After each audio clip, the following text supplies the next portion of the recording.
Amy, I hope you can do something about the food. It's not very good. What do you mean it's not very good? I'd like you to make better bread. They sell better ovens to bake bread nowadays. Fine then. I'll tell the housekeeper, Emanuela, about this. I am Amy Anderson, 35 years old, and currently a full-time FX trader working from home. I met my husband Eric, who is 2 years older than me, at my previous job. When we first met, we worked for a small mail order company. He was in the pet food department, and I was in the cosmetics department answering customer phone calls. Our company habitually flouted labor regulations, so we worked overtime every day, often getting home late. We always looked forward to going out for a drink once a week after overtime with a group of coworkers. Despite our high salaries from overtime, we had little time to enjoy it, and our weekly outings were a welcome escape. I started dating Eric, who was part of that group, and we got married 3 years ago. I quit my job when we got married and stayed home for a while before looking for a job I could do from home. I came across FX trading, bought numerous books, gathered information online, and studied extensively before diving into it. It took time and effort to become profitable, but I eventually developed my own trading style and started earning consistently. I even bought a computer specifically for FX trading, opened a trading account, and practiced with demo trades and small amounts initially. However, my in-laws, Nicholas and Julia, who now live with us, don't understand my work. Nicholas retired last year, and they were living in municipal housing. Eric invited them to live with us in our 3-bedroom apartment, thinking it would be difficult for them to live on their pension alone. I pay the rent for the apartment, and ever since I started earning money through FX trading, I have covered all the living expenses. Dad, Mom, Amy will take care of the living expenses too, so feel free to do whatever you like, Eric assured them. Thank you, Amy. That is very kind of you, they responded gratefully. And that's how I started living with Eric's parents. I don't do any housework myself. My housekeeper, Emanuela, handles all the household chores, including cooking, which has been a great help. This arrangement allows me to focus on studying FX trading and blogging about how to make money with it. However, Nicholas and Julia are not pleased with this setup. Initially, they were polite and thankful, but after 2 months, they started questioning the point of having a wife who stays at home and doesn't do any household chores, calling FX trading a form of gambling. They nag Eric about it, although they don't say it directly to me. With Eric no longer paying rent or living expenses, he has become more flamboyant, always wearing custom-made suits, high-brand bags, and shoes. He loves fashion and enjoys spending money on it, so he defended me against his parents' complaints about my work. Recently, though, Eric's attitude has changed. Hey, Amy, you're always in front of the computer. You don't wear any makeup, and you only wear sweatshirts. Isn't that too plain and boring? He asked. Do I really need to put on makeup and get dressed up when I'm just staying at home, not going out? I responded. That may be fine for you, but it's not good enough for me, he said. Wait a minute, what do you mean by not good enough for you? Are you saying that just because I'm not dressing up, I'm not good enough for you? That's right. Don't you ever want to dress up for me to be more attractive to you? Attractive to you? What are you talking about? I asked, bewildered. I need to dress up for you to be attracted to me? I asked, stunned by Eric's words. Since that conversation, my husband Eric started complaining about me to Nicholas and Julia. One day after dinner, as I was about to go to the bathroom, I overheard their conversation from the living room. Amy, what is always up with her? Eric asked. She makes fun of us, doesn't she? Always makes us feel bad, Nicholas replied. That's right, that wife of yours is making fun of us. She thinks we're poor because we lived in municipal housing, Julia added. Yes, I feel that way too. And the fact that she doesn't do any household chores is her way of saying she's different from us. She's just gambling to make money, and she's so bossy about it, Eric continued. Anyone can do FX trading. Even Amy just studied a little on her own and soon started earning $80,000 every month, Nicholas said. I can do it too, Eric asserted. You're right, Eric, you can do it too. I don't like how she's bossy and arrogant when she's just making money by gambling and not working hard for it. Anyone can do what she is doing. Besides, she's not even cute. I always wonder who she thinks she is, Julia said. I worked from home, but Eric and I used to have breakfast together before he left for work. He still worked at the same company we used to work for, so he came home pretty late. Breakfast should have been our time together, but Eric started avoiding it, saying, "Oh, I'll just eat breakfast on the way." Seeing Eric act this way, Julia commented sarcastically, Eric is getting tired of you because you don't even fulfill your duties as a wife. That's what you get, Amy." "What do you mean by duties as a wife, Julia? If you're talking about household chores, hasn't Emanuela done them perfectly?" "Nowadays, what you so-called duties as a wife are outdated," I retorted. "Outdated? We cherish the good old customs in our family. Your grandmother-in-law used to discipline me a lot," Julia replied. What do you mean by discipline? Isn't it enough if the household chores are done well? I'm paying Emanuela enough for it," I said. "Do you think this is about money? Do you think that if you bring up the subject of money, I will shut up? Just because you are paying for all our living expenses, you shouldn't be bossy and arrogant about it," Julia snapped.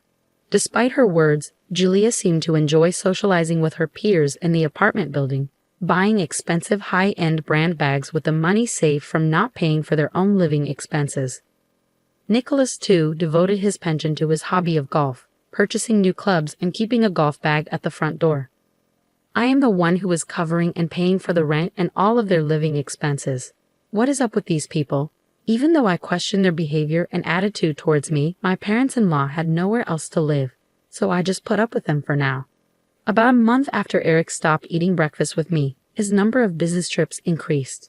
Eric said he was in charge of starting up a new department at the company and was thinking of importing LEDs from Korea, so his trips to Korea became more frequent. That weekend, too, he went on a business trip to Korea.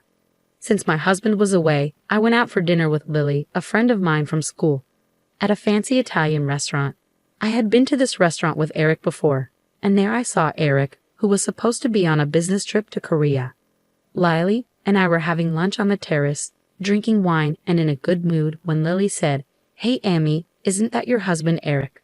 When I turned around and looked inside the restaurant, I saw a woman and my husband leaving the restaurant. Oh wait, maybe I have mistaken. That is not Eric, right? Because he is supposed to be on his business trip to Korea, Lily said, trying to cheer me up. But it was obviously my husband Eric. Every time Eric said he was going on a business trip to Korea, he was actually spending the weekend with another woman. The woman with him was a petite, cute-looking woman who appeared to be in her early 20s, much younger than Eric, who is 37 years old. I recalled Eric saying, "Don't you want me to be attracted to you?" It seems certain that my husband was definitely cheating on me. So the next day, Monday, I immediately requested an affair investigation by a professional investigator. Recently, I've been receiving more and more packages addressed to Julia at home. "Julia, did you buy something again?" "Be quiet, Amy. Do I need your permission to buy anything?" "No, that's not what I am saying." Julia seemed to be addicted to online shopping, buying high-end brand bags and jewelry. I worried because there are many fake high-end brand bags sold online. One day, Julia came into the room where I was working and said, "Hey, Amy, I'd like you to take a look at something." "What is it?" "Just come here." I had no choice but to follow her. In the living room, she was opening a package that had just been delivered. I bought 5 bags. They were cheap as a bundle, so I bought them. When I looked at the bags, they seemed to be fake. "Julia, you should be very careful buying things online because there's a high chance they might be fake, especially high-end brand bags and jewelry." Julia had paid $5,000 for the fake bags. The mail order site was well designed and didn't look like a scam at first glance, but the prices were unreasonably low. Julia paid by bank transfer, so there was no way to stop it with her credit card company, and the cooling-off period policy was well stated, so she wasn't eligible for a refund. "Julia, you have to be careful about fakes when you're buying high-end brand goods online. If the price is unusually low, it's likely a fake. You have to really think it through and not jump on it just because it's cheap." Don't make it sound like I don't know what I was doing, Amy. No, it's not that. It's just you wasted $5,000 on fake bags. Shut up, shut up, shut up. Since talking didn't help, I went back to my room and continued working. After dinner on Sunday, Nicholas suddenly told me to stop doing FX trading. The previous Saturday, Nicholas went golfing with a friend from his former workplace, where he heard about Forex trading and said, "I heard that Forex trading is a scam." "Amy, Are you making money by scamming people? What? No, I'm not scamming anyone. I'm just trading currencies. How do you make money with FS trading? Scammers lure people in by saying they won't lose money, which is what I heard from my friend. Are you scamming people, Amy? No, I'm not making or luring people to invest in anything. I just blog about Forex for those interested. There's no scamming involved. I see you using social networks. That's what scammers use to trick people. No, I'm just sharing helpful information. There's no scam here. You think you can fool me because I don't know anything about computers? No, I'm not fooling or scamming you. Dad thinks you're scamming because it seems too easy for you to make money, Amy. It's not easy money, Eric. I've explained this many times. It's not that easy. You studied a bit and now make a lot of money. It must be easy. Meanwhile, I'm busting my ass at work, starting a new department. Eric, I thought you supported my FX trading. Do you want me to stop? If I do, what happens to the payments? We won't even be able to afford the rent. I can pay the rent myself. Since I'm the full-time FX trader, Eric and his family have been able to live the way they do now. But my in-laws don't appreciate that and just complain about me being an FX trader.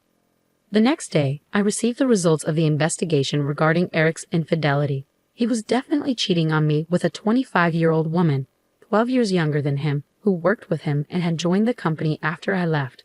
She accompanied Eric on his business trips to Korea. After receiving the results, I contemplated what to do. That same day, Emanuela cooked dinner for us, and as she was leaving, Julia started to speak. Amy, we had a conversation, Nicholas, Eric, and I, and we don't like everything about you. We will live on our own, and I want you to leave. Eric had not yet returned from work. We don't want to be supported by the money you made from your scams. I don't like the way you act like you know everything. We've talked this over with Eric and decided. Amy, I'm going to ask you to leave. I felt this was the right thing to do. The fact that my husband wasn't even here showed he no longer had any feelings for me. There was no reason for me to take care of these people. I packed my bags and moved to a hotel. The divorce was finalized shortly after. Since I discovered Eric was cheating, I filed for alimony. I rented a one-bedroom apartment suitable for one person and moved in. I changed the lease of the apartment where I lived with Eric to his name. About 4 months later, I received a call from Eric. He wanted to talk and said he would come to my current apartment. When he arrived, Nicholas and Julia were with him. I had a bad feeling. Amy, we are very sorry. We apologize for our horrible behavior. Please live with us again, Eric said apologetically. Nicholas and Julia hurriedly started apologizing too. What is this? I asked. Eric, looking down, started to explain. We can't afford the $40,000 rent and are about to be evicted. We have nowhere to go. Please help us, Amy. What on earth are you saying? Eric explained that right after I left, his new department of importing and selling LEDs turned out to be a failure.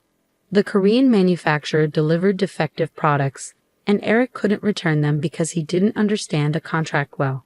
He was fired, and in an attempt to make money, he bought a computer to become a full-time Forex trader but failed miserably. Nicholas and Julia also failed in their investment attempts. They couldn't pay the rent and had no money to move out, so Eric came to beg for help. We are already divorced, Eric. Yes, I know, but help us please. What happened to your pretty girlfriend who was 12 years younger than you? When I got fired, I couldn't get in touch with her anymore.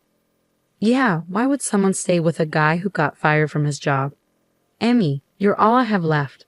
Let's get remarried and have another chance. That's right, Amy. We realized we were wrong. We are very sorry. Please give us another chance, Nicholas and Julia echoed. No way, Eric. Amy, don't say that.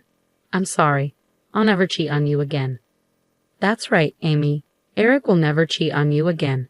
Yes, let's all be a family again. No way in hell. If you persist, I will call the police. Eric and his parents tried to persuade me, but when I repeatedly threatened to call the police, they finally left. I couldn't believe them. My ex-husband called twice after that to ask me to get back together, but I refused. I don't know what happened to Eric, Nicholas, and Julia, nor do I care. After being home alone and working as a trader, I decided it was time to start dating again. When I told my friend Lily, she said she would introduce me to someone. I'm meeting Lily and her friend tomorrow. I am looking forward to it and my new beginning.